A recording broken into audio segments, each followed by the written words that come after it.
ഈ മോളുടെ കാലിൽ ഞാൻ തുടങ്ങി. കാരണം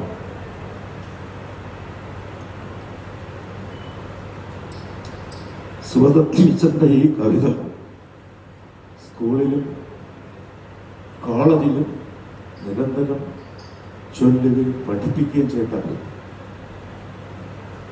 അങ്ങനെ പഠിച്ചിട്ടെങ്കിലും നമ്മുടെ നാട്ടിലെ കിരാതത്വത്തിന് ഒരു കുറവാണ്. ഞാനൊരു 50ഓളം കുട്ടികൾക്ക് ഈ കവിത പാടിക്കൊടുത്തിട്ടുണ്ട്. മത്സരങ്ങൾക്ക് പാടാൻ പൈസകൾ വാങ്ങട്ടെ വെച്ചു. ഓരോ പ്രാവശ്യം ഞാനിത് ചൊല്ലി റെക്കോർഡ് ചെയ്ത് കൊടുക്കുമ്പോഴും ഞാൻ കരഞ്ഞു വീഴ്ച. ഞങ്ങൾ നിസ്സഹായമാണ്. നേരെ അക്ഷരം തിരിയാത്ത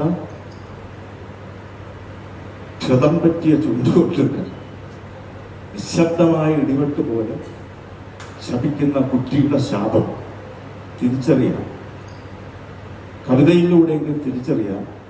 ലോകത്തിനെ പ്രേരിപ്പിക്കുന്നത് അവരമ്മയുടെ വാക്കുകൾ, സൂതുകുമാരി എന്ന അമ്മയുടെ വാക്കുകളാണ്.